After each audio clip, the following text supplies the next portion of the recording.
Tonight on Bridge City News, many residents in South Lethbridge woke up without power today. The out-of-control wildfire near High Level is now moving towards the Yukon. We have the latest. And Alberta Premier Jason Kenney makes it official that the UCP government will eliminate the provincial carbon tax on May 30th. We have reaction. Your nation.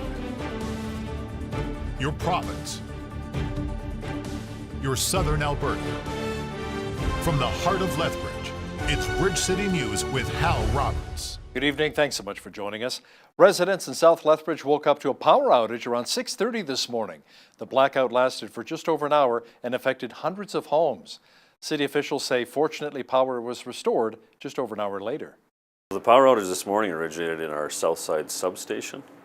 And at substations we have a lot of protective equipment that monitors the power flowing, and how the equipment is doing. And there's a lot of inputs to that power, to the equipment. And unfortunately, the equipment today noticed an input that it didn't like or was suspicious of. So as a precautionary measure, it cut off the power to the entire substation. Now we have a crew that's ready to respond at a moment's notice, and so they dispatched to the substation. They were able to look over the equipment, and fortunately there was no major issues, and so we were able to get the power on relatively quickly. The out-of-control wildfire in northwestern Alberta continues to move away from the town of High Level. The Chuckegg Creek blaze, however, remains about 3 kilometers from the community as firefighters take measures to prevent it from getting closer. Flammable material near homes, such as patio furniture, is being removed from yards. Crews also have used a contained burn to create barriers to prevent the 92,000 hectare wildfire from spreading. Meanwhile, about 5,000 people remain out of their homes, and High Level Mayor Crystal McAteer says residents won't be returning home anytime soon. Yukon government officials report large parts of their territory are now experiencing smoke from the blaze. Firefighters from other provinces, including 200 from BC and 21 from Nova Scotia, are on their way to High Level to help handle the blazes. The Edmonton Eskimos Football Club is offering free tickets to evacuees of the High Level fire. It's for their preseason game against the BC Lions this Sunday, 2 o'clock in Edmonton. All they have to do is show up at the box office with their ID on Sunday. An accident involving a school bus in Edmonton sent 11 children to hospital earlier today. Police say the bus crashed into a retaining wall on Whitemud Drive in our provincial capital. Police say the driver, who was also injured, and the children are all listed in stable condition. 2 kids suffered broken bones. A total of 23 children were on the bus. The driver apparently said he was cut off. An investigation into the crash is ongoing. Many Albertans are planning their summer vacations. A lot of that may include driving across the province or various provinces. Just be prepared to pay a lot more at the pumps when you're in British Columbia. While the average price of gas here in Lethbridge is about $1.25 a litre, in places like Vancouver it's closer to $1.60 a litre. Gas in Calgary is around $1.12 and Edmonton $1.07. Prices here in our province will be dropping a little more as of May 30th, as the provincial carbon tax will be eliminated. We hit the streets of Lethbridge to find out how much drivers will appreciate the savings. It really does seem like Alberta and Albertans kind of got a rough deal there. I think the revenue generated by a carbon tax could be beneficial if government or other organizations found a use to help reduce the impact to our environment. I think no one denies that the environment is changing and that there needs to be something done. Is the carbon tax the answer? I don't know. Is taking the carbon tax away going to make things better? Improve jobs in the economy? I can't say, but what I can say is that I think funds from a carbon tax or any other sort of tax on emissions needs to go to either prevention or helping to remediate some of the damage we've already caused. I'm glad the carbon tax is getting ended because it doesn't really do anything. I'm looking forward to, if the federal one comes in, that we'll get a rebate like everyone else, which we weren't getting before. Only certain groups were. Where now everyone gets a rebate, 90% of the people will. So I already try to drive as little as possible, and I think the carbon tax is something that hits people the hardest that can least afford it. Pensioners like myself on a fixed income. So I'm just all for the way that it was brought in. The carbon tax just hits the poorest. Premier Jason Kenney began the spring sitting at the legislature by introducing the bill to kill the provincial carbon tax. Promise made, promise kept. This will lift a $1.4 billion burden from Alberta's economy and will put that money back in Albertans' pockets where it belongs. After all, the carbon tax has been all economic pain and no environmental gain. One of our newest contributors to BCN is Tyler Dawson, who's a legislative reporter in Edmonton with the National Post. Tyler says even though Premier Jason Kenney says he'll challenge a federal carbon tax, should the feds implement one in Alberta, the UCP may take more of a wait-and-see approach. But it's probably the wise one because, if you are watching these other court cases, you'll see which arguments are persuasive and which ones are not persuasive. So it is likely there will be a court case. It is certainly a bit of a question about when exactly that might happen as the government sort of takes a look at what's going on in other provinces and decides how much it wants to, fight this fight that could in the end actually be a losing battle. Saskatchewan, Ontario, and New Brunswick already launched a court battle against the federal carbon tax. Saskatchewan lost their case in court by a 3-2 vote. The new park and ride terminal in Lethbridge will be close to $3 million over budget at close to $20 million. City Facility Services Manager Conrad Westerson is expecting the new regional park and ride terminal, which was originally supposed to open in early 2019, will now likely be open toward the end of June. The construction project would be done approximately June, which it is.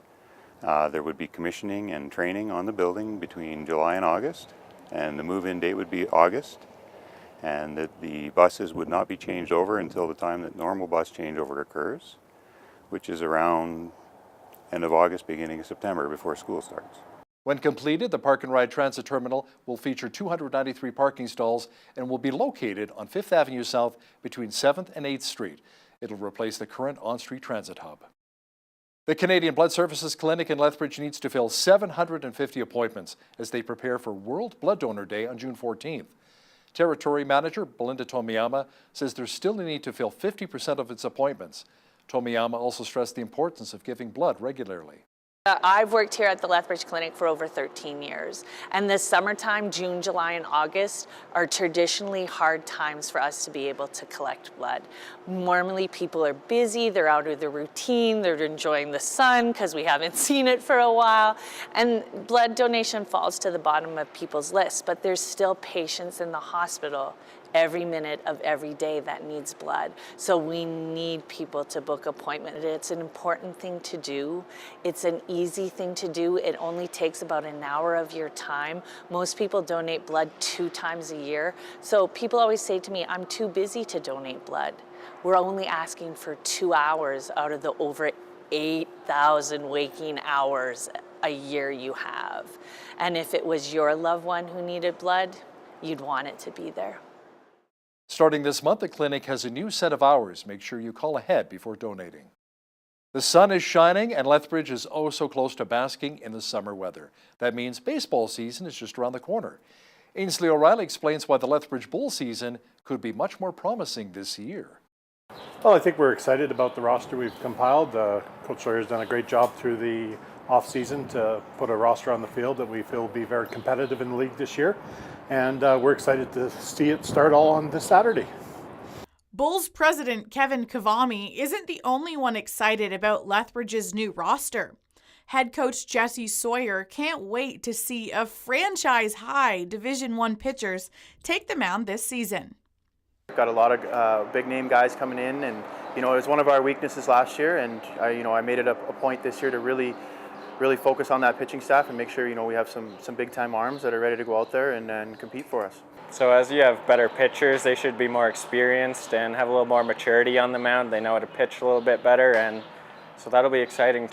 They could teach me a couple things. In 2018, the Bulls and this Saturday's opponent, the Edmonton Prospects, were closely matched in the standings. This year could be a whole new narrative, with Edmonton sporting plenty of new additions. Yeah, I was actually with my coaching staff yesterday, and we were going through the Edmonton roster and kind of going through our charts from last year and what we had on them, and yeah, they don't have very many returning guys. I feel like it's going to be a good test for the first game of the season, and they have a good crowd, so it's going to be fun to play in front of a lot of people. Lethbridge will return 9 players, including 2018 WCBL Rookie of the Year Caleb Warden and second-year Bull Nicholas Ankerman.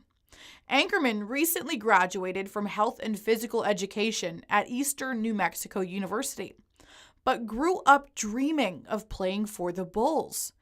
This season will be his last in the league. It'll be an emotional ride, playing like one last time in front of all my family and friends and stuff. So there's a lot of emotions going to be going through, but I'm going to stay on top of them and stuff and just keep pushing through the season no matter what. Lethbridge will play its home opener on May 29th. For Bridge City News, I'm Ainsley O'Reilly. It is a trend that is becoming much more noticeable in Alberta as demand for certified organics grows. Though a little more labor-intensive than conventional farming, many in Alberta's agricultural industry are meeting the challenge.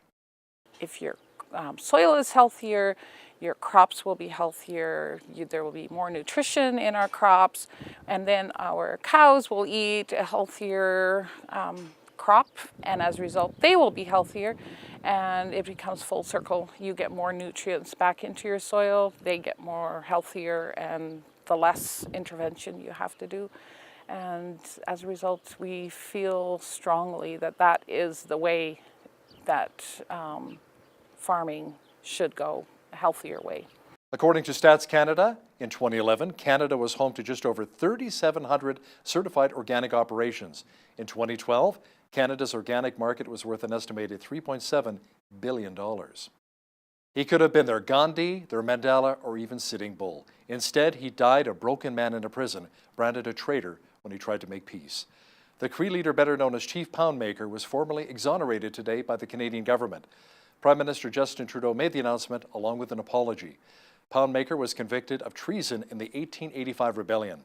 The Poundmaker Cree, who now live in Saskatchewan, have long believed that the charges were all a fabrication and an apology was a long time coming.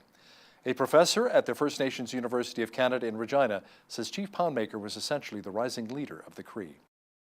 Prime Minister Justin Trudeau, who has promised to run a positive campaign, took aim at the Conservatives' economic policy at a fundraiser in Vancouver last night. The PM says the Liberals have the backs of middle-class Canadians. That if you give tax breaks and advantages to the wealthiest, you will create growth that will somehow end up helping out hardworking, ordinary Canadians. And it didn't work. It didn't work for 10 years under Stephen Harper. Indeed, he was the Prime Minister with the lowest growth rate of any Prime Minister of Canada since the Great Depression in the 1930s. Now, that same Liberal fundraiser, Justin Trudeau had to deal with an anti-pipeline First Nation protester. Okay. You know, it's pretty obvious what's going on in Kinder Morgan, the compound there. You guys aren't prepared for this. Are you guys operating illegally, constructing illegally? Is that what you're doing? You're going to push this pipeline through? There are strong Indigenous voices like yours speaking up very strongly against this pipeline and against various projects. There are also, however, very strong Indigenous voices speaking up in favor of this project. And I know you don't mean to delegitimize their voices as well. You threaten our lands and waters. I have heard from some fellow leaders of yours. You have no right to do that to us. Sir, I have heard from some of your fellow Indigenous leaders. I've heard from some of your fellow Indigenous leaders who are in favor of resource development, who want to be partners in growing a stronger. Why don't you talk to them? You talk to everybody that wants to sign off on this? No, I've spoken with... They have no resources. With... They can't hunt no more. They can't Will, do this. I've heard you. I hear you today. I understand your concerns. Prime Minister Justin Trudeau has announced that the feds will be doing a full renewal of the Canadian Coast Guard fleet, which will mean more shipbuilding jobs in British Columbia. For more than a century, people on the West Coast and at shipyards across the country have been proudly building high-quality vessels, from wooden steamships in the early 1900s to cargo ships during the Second World War. So it only makes sense that for the new Coast Guard fleet, we're turning to workers here in Vancouver and across Canada to get the job done.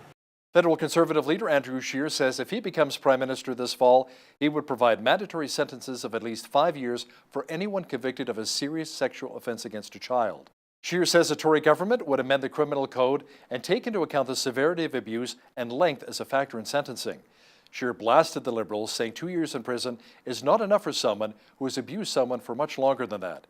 Scheer is also calling for more support for victims of sexual assault. When you go to your job, you want to know that your life is never in danger. McDonald's workers in Chicago are angry. They're saying that they feel unsafe at work after witnessing gunfire and other acts of violence inside of their restaurants. You have workers that has been going in McDonald's where bullet holes are through their walls, and customers are getting violent with us. So how do we protect ourselves as fast food workers?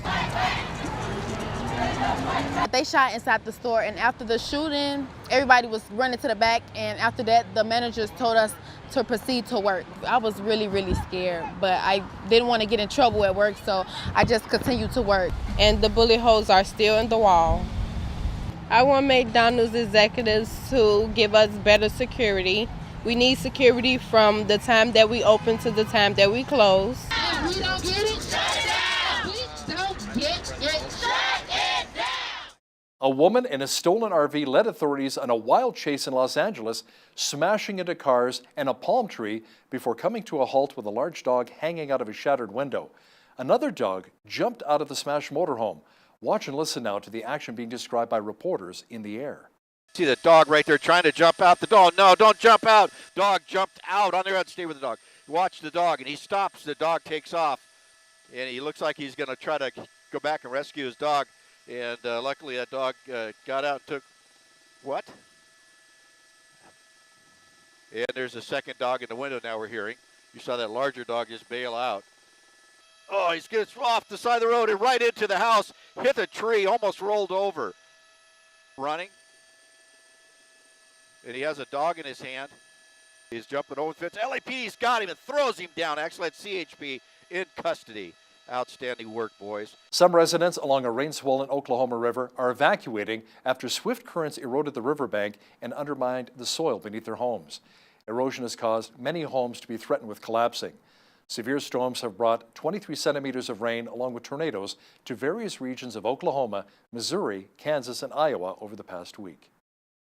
Hawaii's Kilauea Beach Park has been selected as the best stretch of sand for a list of top U.S. public beaches. The best of the best was compiled by a Florida professor who is better known as Dr. Beach. Well, it's our first time in Oahu, and it's our first time at Kailua Beach. We read that it's really great for kids, so we wanted to check it out. Yeah, you know, it's really beautiful. The color of the sea is something like we've never seen before. The sand is super soft and fun to play with. Makes good sand castles.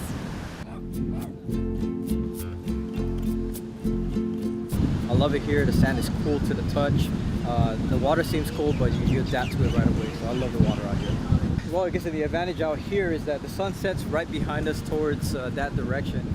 However, this gives you a shade in one of the hottest parts of the day. This beach is pretty special to me just because my family's been coming here for years and years. We've had parties in the lanais and pavilions and stuff like that, so it's just been a lot of good memories here. No beaches here, but some great hiking trails in southwestern Alberta. Get out and enjoy them while you can. Shower activity is on the way. Complete weather details are coming up. Another great day to be outdoors today. Tonight, just a few clouds rolling in with a low near 5 degrees. Tomorrow, a low-pressure system returns, bringing a good chance of rain and a high near 18. More showers in the forecast on Saturday with a temperature of 17. The rain should dissipate on Sunday with a high again near 17 degrees. Monday, sunshine and 17. The mercury should climb considerably on Tuesday with a high near 26 expected. Wednesday, a mixture of sun and cloud and a high near 24. Looking at the almanac, the average high for this time of year is 19 and an average low of 5. The highest temperature on this date was recorded in 2001 at 32 degrees, and the record low was -3 in 1960. Sunrise was at 5:37, sunset at 9:19. Let's see how tomorrow's shaping up across the country now. A slight chance of rain at 18 for Victoria, rain at 16 for Vancouver. A chance of showers at 15 for Calgary. Edmonton will also receive some rain and a high near 19. Regina will be mainly cloudy and 18. Saskatoon will also be cloudy and 22. Winnipeg will be rainy and 14 degrees on Friday. It should be mainly sunny and 23 in Toronto. Ottawa will be mainly sunny at 22. Montreal cloudy and 17 degrees. In the Maritimes, Fredericton, New Brunswick will be rainy at 13. Halifax, Nova Scotia will also have showers at 12. Charlottetown, PEI will have rain at 11. And in St. John's, Newfoundland, expect showers and a high near 7 degrees tomorrow. Stocks on Wall Street were lower today as worries about the U.S.-China trade dispute deepen. The Dow Jones Industrial Average fell as many as 406 points shortly after trading began today. Trade-sensitive stocks again led the losses, and energy stocks slid as the price of oil dropped. The TSX was also down 150 points at one point. A spokesperson for the foreign ministry says China is open to more trade talks with the U.S., but no new meetings have been set and tensions between the two sides remain high. TD Bank Group is reporting higher than expected second quarter results. The Toronto-based lender says it earned $3.17 billion, up from $2.92 billion in the same quarter last year. Adjusted earnings were $1.75 a share. Analysts expected $1.67. TD saw a nearly 29% gain in U.S. retail business and a slight increase in Canadian retail business. It did, however, see a 17% drop in profit as its wholesale banking business. Millions of Canadians donate to charities each and every year. If you're a regular donor to various nonprofits, you may want to consider a donor-advised fund. Phoebe Patel with the Ottawa Community Foundation has more. The most distinguishing feature of it is that it offers donors a chance to be involved and hands-on with their giving once they've made the initial donation. So when you work with the Community Foundation, you set up a donor-advised fund, you can be as hands-on or as hands-off as you would like to be with it. In other words, you can come to us knowing I would like to support these 3 organizations, and so every year I will advise you when you can send a grant out to them. Or when you work with the Community Foundation, because of our deep community knowledge, you may rely on us to bring you opportunities that then you can say, yes, that sounds like a good idea. I think I'd like to support that particular cause. Now, here's a look at today's markets.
Recapping one of our top stories this hour, the out-of-control wildfire in High Level continues to move away from the town.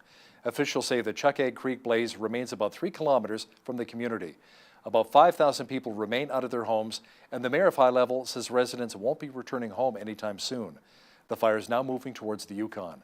Firefighters from BC and Nova Scotia have been brought in to help battle the 92,000-hectare wildfire.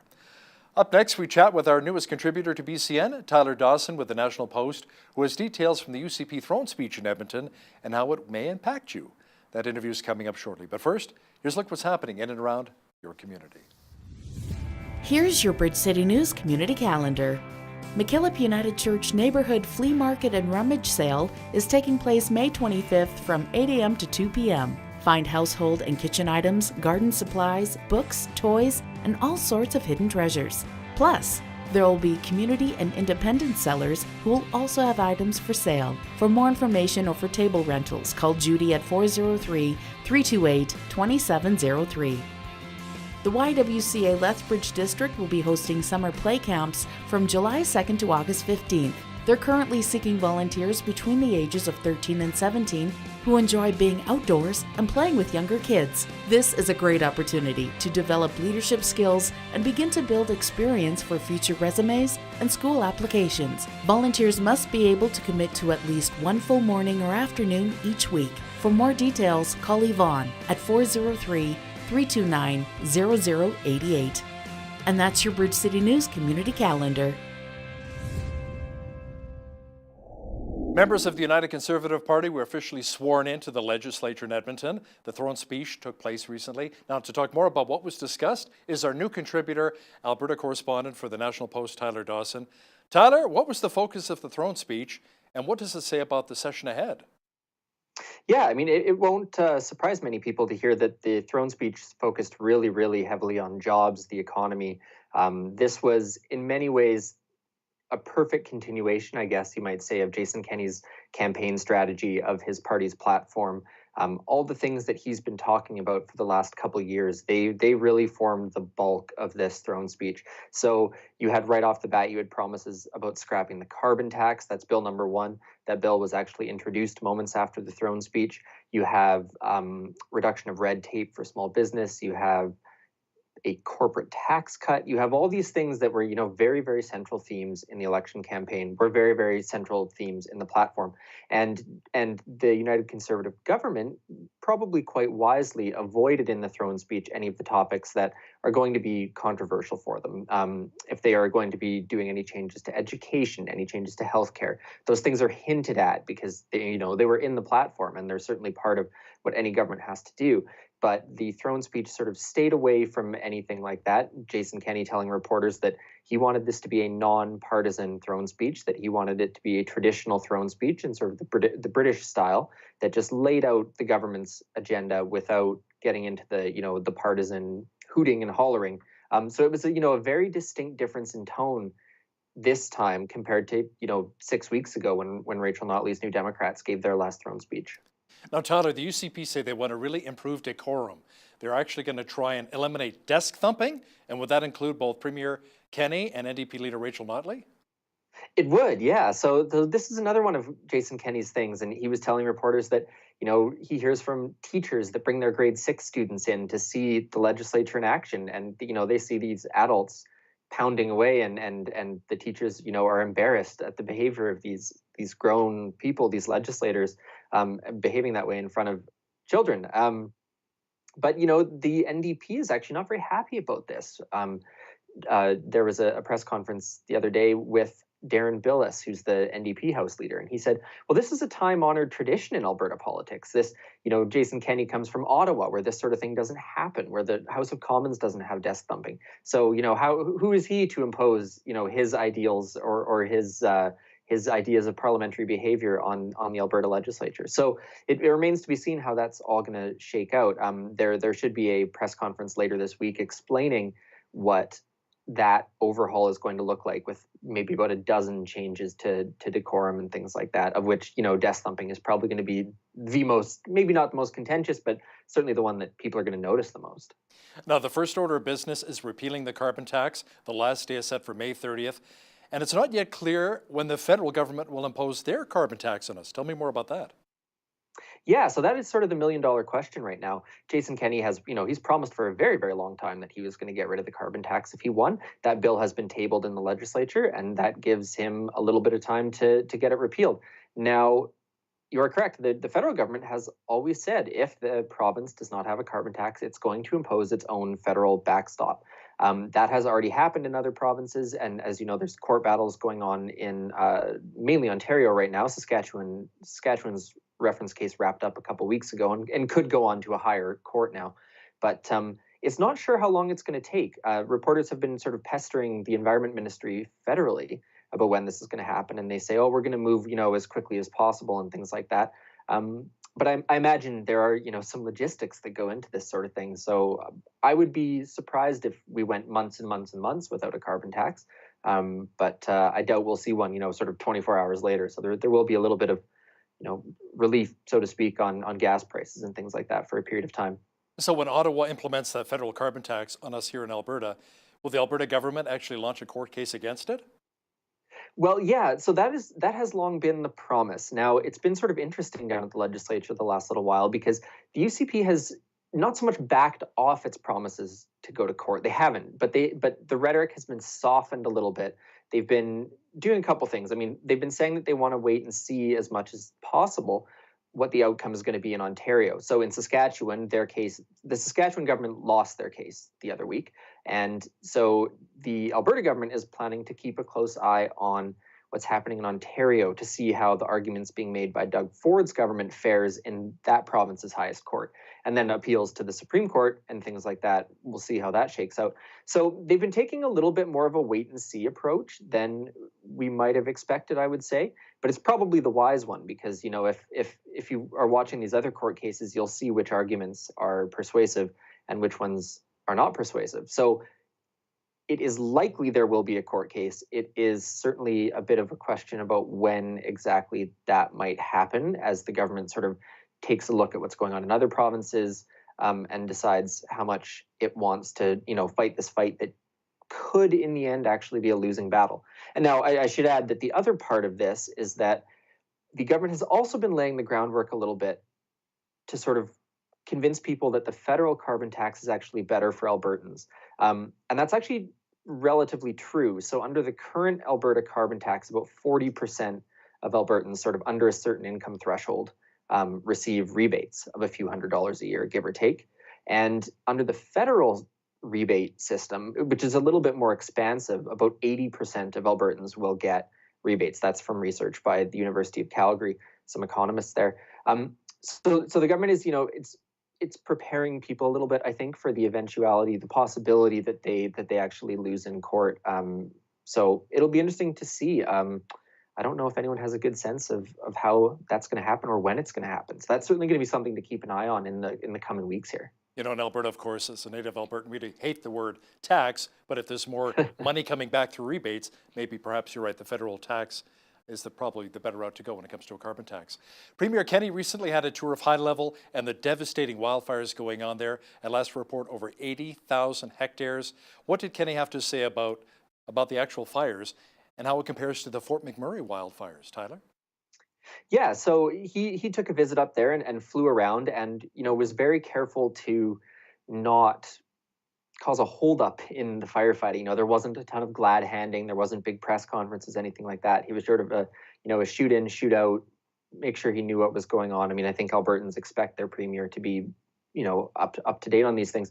So he basically talked about how the local municipalities there are relatively pleased with the support they're getting from the province.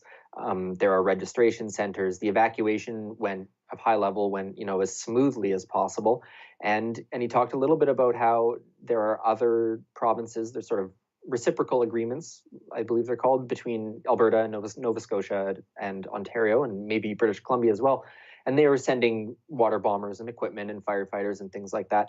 So, but it is a little bit different than the Fort McMurray wildfire in a couple ways. The first way is that the organization of Alberta's sort of firefighting system has improved considerably since then. There's quite a bit more coordination, so you don't have people working in silos in the same way anymore. So it was a real lesson learned, officials were saying, as the High Level fire really got bigger and bigger, that they were at a lot more coordination on the ground this time. And the other thing that early in the week was making a difference was that the wind was blowing in a promising direction. In Fort McMurray, you had the wind blowing the fire directly into the city. And that has not been the case, at least in the early days of this fire and of this evacuation. So it seems like for the time being, everything is going as well as it could. But of course, these things can change very, very quickly. And Kenney has certainly promised resources and that this fight will continue as long as necessary to keep High Level safe. Has he talked money at all for the residents of High Level? Not specifically, no. There has been some discussion of supports if the evacuation continues over a certain period of time. I think maybe he said 72 hours. But the specifics of that, I have not seen anything on it yet. Premier Kenney also discussed the corporate tax cut, lowering down by 4% over the next few years. He also talked about small business reforms. Tyler, what does that look like? Yeah, so that was an interesting part this week of the throne speech and of a briefing that was given by Jason Nixon, the UCP House Leader. There are these package of reforms that are coming with, actually not a whole ton of detail at the moment. But what we can expect those things to look like in some regard is certainly you have the minimum wage cut, which is for underage workers. The idea being that if you can hire someone under the age of 18 and pay them a little bit less, you might get more youth into the workforce. So that was a pretty contentious promise on the campaign trail, I would say. And that is certainly part of this. And that's something that small business will be looking at, I think, because it will reduce their costs, certainly. There's also plans for all sorts of red tape reduction. And it is by no means clear, to me anyways, what that might look like. But the general philosophy here is that Jason Kenney and his government want to make it easier for small business, for business to function in Alberta. So whether that is reduced minimum wages, whether that's, there are changes planned for the overtime rules that were also a big issue during the campaign. So all of those things sort of taken together, the idea is that it's going to become easier to do business in Alberta. We're going to attract investment from abroad and things like that. And that is certainly the big impetus behind this corporate tax cut. He said on Wednesday that the cut from 12 to 8% will mean that Alberta has a lower corporate tax rate than, I believe he said, 44 of 50 US states, and the lowest in all provinces and territories. So that is, a major, major reduction in the corporate tax rate in Alberta that should, in theory, lure investment here in a, ideally expedited fashion, I think. Yeah, bring more businesses back to Alberta. Alberta's open for business, right? Like he likes to say. There should be more details coming out as well of the War Room. First of all, explain to our viewers what a War Room is and talk about what the platform promises are. Yeah, so the War Room, it was quite funny. The throne speech referred to the War Room as like an agency mandated to tell the truth about the energy industry or something like that. It was, in very proper terms. But that is the gist of it. The War Room is a $30 million government office that will exist to counter disinformation, the government would say, about the oil industry. So when you have Greenpeace or the Pembina Institute or any other sort of environmental group or think tank that criticizes the oil industry in some fashion, the government will have this group of people, communications people, ready to jump in and say, oh no, this isn't the case. And sort of and fight back, because the government feels like Alberta's been battered a little bit by the sort of the environmental movement, and really truly believes that our energy is produced at very high ethical levels in terms of human rights, in terms of environmental protection, labor standards, all of these sort of things. And so the idea is that this War Room will be able to pivot really, really quickly with all the information at hand to sort of, whether that is writing letters to the editor, whether that's submitting op-eds to newspapers, whether that's advertising, social media. Details will be sort of forthcoming on what that's actually going to look like. But the general idea is that when someone takes a whack at Alberta, the government's going to step up and punch back as quick and as hard as possible. Right. We have many farmers here in southwestern Alberta, as you know, and many want to know, what's the latest with the Farm Bill? Yeah, that was actually a big surprise of mine, that it didn't feature as prominently as I expected it to. I really did think that was going to be a cornerstone piece of the throne speech. And I say that because it was such a big deal to the United Conservatives in the sort of first year or two that it existed as a party, and they really made a lot of hay out of this issue. So the state of it now is that it is coming. It was promised in the throne speech. It was promised in the briefing given by Jason Nixon earlier in the week, and there are going to be changes. Now the question, of course, is what changes will be made.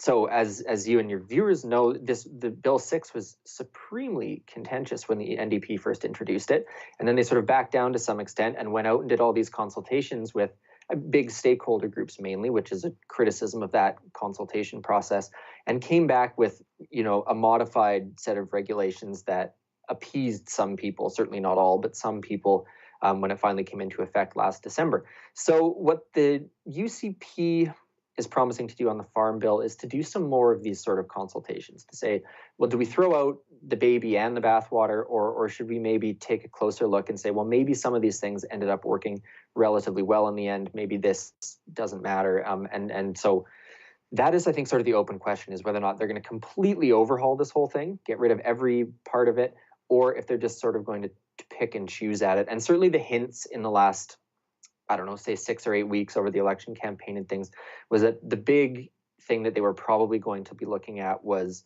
allowing farmers the decision between workers' compensation board coverage or private insurance for their employees. And that it's relatively hard to imagine an objection to that in any sort of substantive way, as long as, perhaps if WCB was eliminated, that would maybe be contentious. But I mean, that was sort of a, shall we say, a common sense proposal even way back in the day. And so that makes sense as the sort of thing that we would see going forward on that. There is no timeline on it, that also surprisingly to me, but it is possible that you'll go through another planting and harvesting season under the NDP's regulations. So that one is a work in progress, but I suspect that many farmers in your area are going to be paying close attention to that in the weeks to come, because, as I said, they made the UCP made a big deal out of that, and rural voters came out very strongly for the United Conservatives, and factored, I think, quite a bit in policy making, whether that's rural crime, whether that's justice issues, whether that was, the carbon tax being a big rural issue, even compared to the cities. The Farm Bill, I don't think, is one that they're going to let, or be able to let, sort of sit on the back burner for very long. If they've decided it's not worth the political hassle for them, well, I think they're going to find out it's going to be a hassle to ignore. Alberta correspondent for the National Post, Tyler Dawson, thanks a lot for joining me today from Edmonton. Thanks for having me on.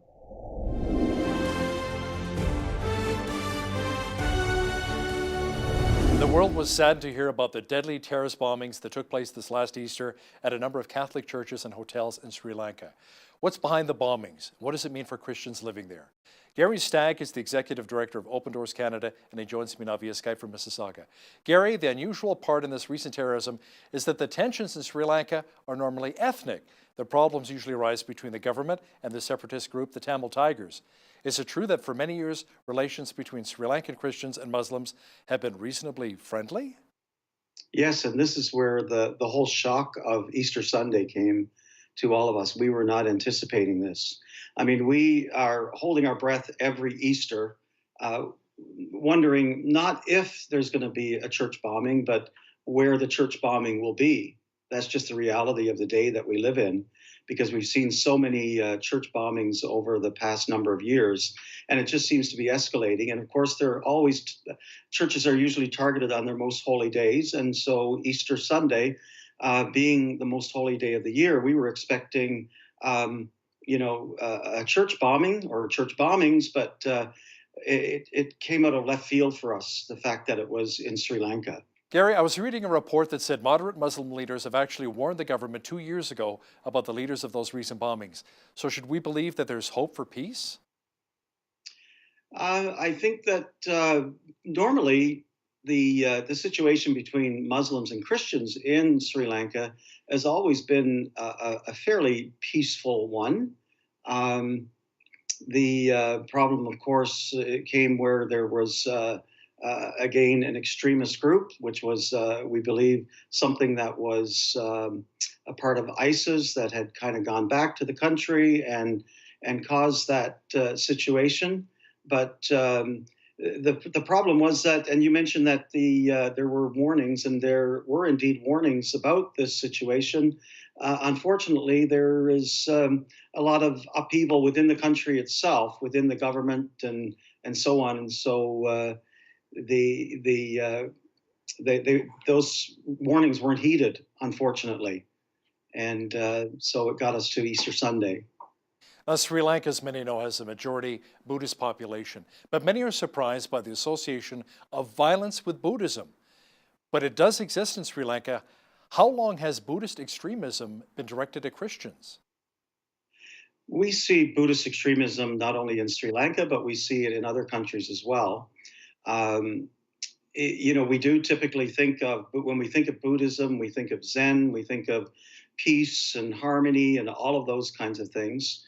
But again, extremism is the situation, and we have things like when there's religious nationalism that takes hold in a country, which we're seeing increasingly all over the world. For Buddhist countries like Sri Lanka, for instance, in India, we have the situation with Hindus, and same thing, religious nationalism. And then that fires up the extremists who think it's their right then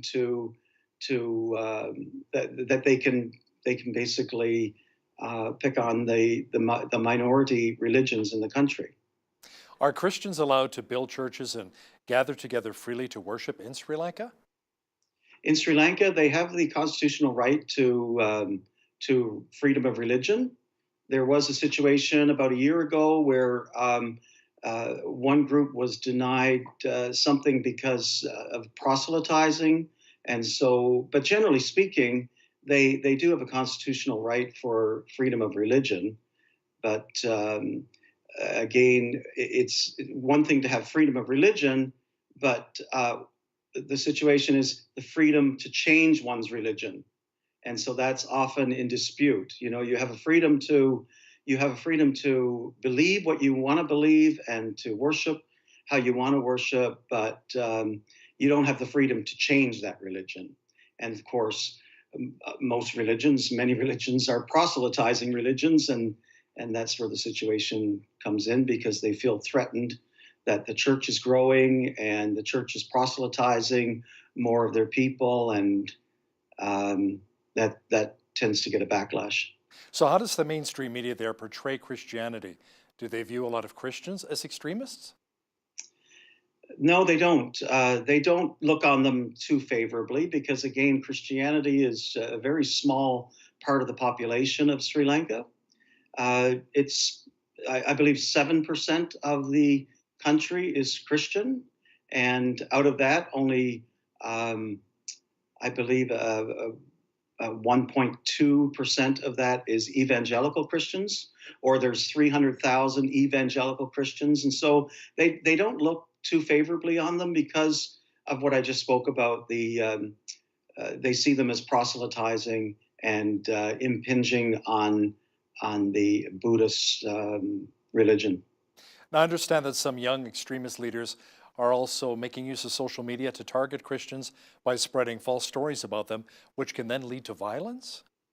Yes, well, this is the world that we live in, right? You know, we all live with the joys and the angst of social media, and unfortunately, it's used again to spread falsehoods.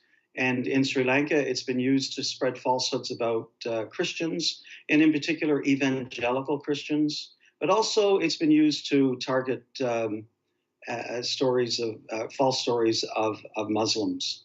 And so, yeah, it's a real threat for sure. And of course, it just gains the lies are told, and then it just gains more fuel, and that's where we get sometimes the acts of violence against Christians. I spoke to you a while back about the World Watch List, Open Doors World Watch List. Sri Lanka is number 46. It's pretty low on the list, but yet we do know of a number of more than 60 cases last year of violence against Christians or attacks against Christians. And so a lot of those things are spurred on by lies and things that are put out on social media, which gives people the feeling that they have the right to retaliate. How about financial persecution, Gary? Do Christians have trouble getting hired, or do some companies refuse to sell to Christians? We know of a number of situations where Christians have been denied jobs. In Sri Lanka, there's been a number of teachers who have been denied positions to teach because of being Christians, and that's a general problem all over the world when it comes to Christian persecution. Christians are often try to keep Christians to the lowest rung of society, and so they will be denied jobs. They'll be denied finances, and their children will be denied education in the better schools. They will be kept just really to try to keep them down. And so that is a real problem for them, for sure. And so that affects them financially all around. Gary, why don't you share with our viewers for just a moment here, what happens in Sri Lanka when a Buddhist converts to either Christianity or Islam? How does that person's family and community respond? Well, because of Buddhism being the major religion in the country, normally when a person converts to Christianity or Islam, they will be ostracized by their family, and not only by their family, but also they'll be ostracized by their whole community. And so they live in isolation, basically. It's often that way everywhere, isn't it? If somebody decides to leave a strict religious organization to go to another one, that organization will shun them or isolate them. Let's also talk about the nearby nation, Myanmar. They too have a minority population of Muslims who have suffered terrible persecution from that government. When a Rohingya Muslim converts to Christianity, how are they treated? Likewise, we say that Christians in Myanmar are the doubly persecuted because just by the fact of their nationality, their ethnicity, they're persecuted because generally they are Muslim. Rohingya are Muslim people, and so you've got that persecution in that country because the country is persecuting them. But then if you have believers that convert to Christianity from Islam within the Rohingya population, they suffer persecution from their own people. So it's like a double whammy.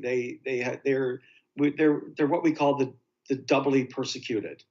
So they're persecuted by their nation, first of all, because that's their ethnicity, but also because of the fact that their own Islamic family will persecute them as well for making that decision. Gary, what is Open Doors doing to bring peace to these areas and to support believers? Well, in Sri Lanka in particular, I'll speak to that because we're talking about that today.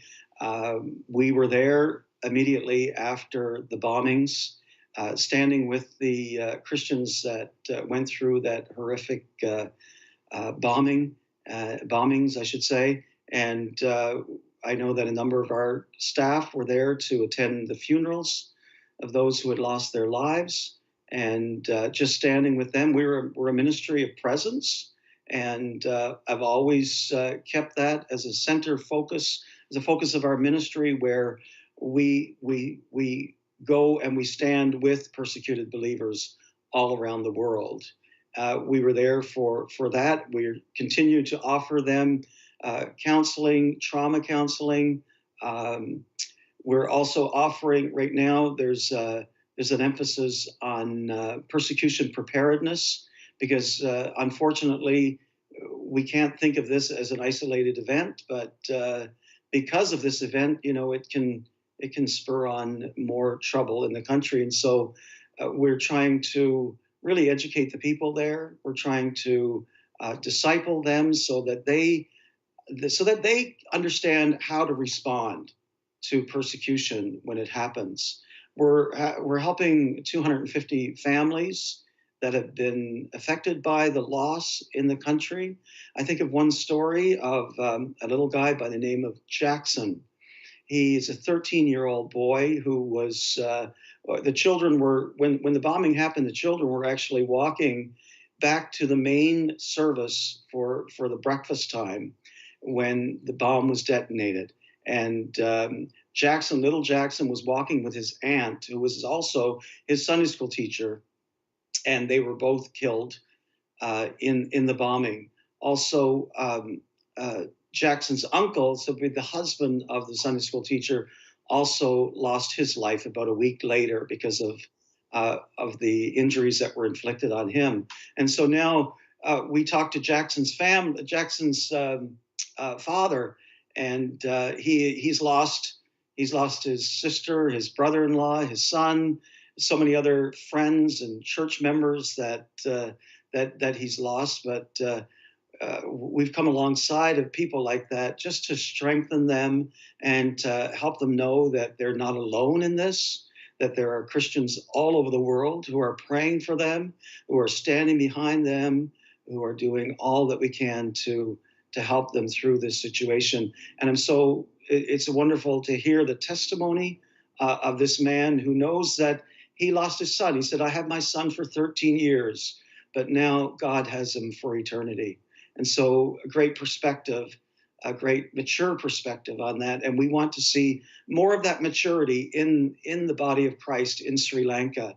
And so we're trying to bolster their faith in whatever way we can. Gary, that's a powerful story, definitely. What else outside of prayer can our viewers do to really help Open Doors bring assistance to Christians in Sri Lanka? I always say, it's so easy for us in the West, in a place like Canada, where we can hardly imagine this kind of thing happening. But it doesn't mean that we can turn a blind eye to what's happening all around the world. And the truth is, it's not getting any better. It's getting worse. Persecution is on the rise. It's been steadily on the rise for the past number of years. This past year saw a huge spike in persecution around the world. So we need to educate ourselves. We need to understand what's happening. Prayer, of course, is the number one thing that they ask us for. But I always say we need to be aware, and we need to pray with the understanding that we know who these brothers and sisters are. And so, we provide a prayer calendar, a monthly prayer calendar for anybody that wants it. They can go on to our website, opendoorsca.org, and they can download a copy of that. They can sign up to have a copy delivered to their home. They can tuck it in their Bible, and every day there's a prayer request with an actual name attached to it. Sometimes the name is changed for security reasons, but you know that when you're reading that, you're reading an actual story of somebody from the persecuted church, and you can read that story and then just pray a brief prayer. That's how I got involved with the persecuted church 20-some years ago, is that I started with the prayer calendar. And so I would encourage people to download that prayer calendar. Get a copy in the mail if you prefer that. And also our newsletter, our magazine that goes out every other month, has stories about all of these things that are happening around the world. And I think it's really important to be engaged with this and to advocate on their part whenever we can. Gary Stagg is the Executive Director of Open Doors Canada. Thanks a lot for joining me today from Mississauga. Always a pleasure. Thank you for having me. On behalf of all of us here at Bridge City News, I'm Hal Roberts. God bless and have a great night.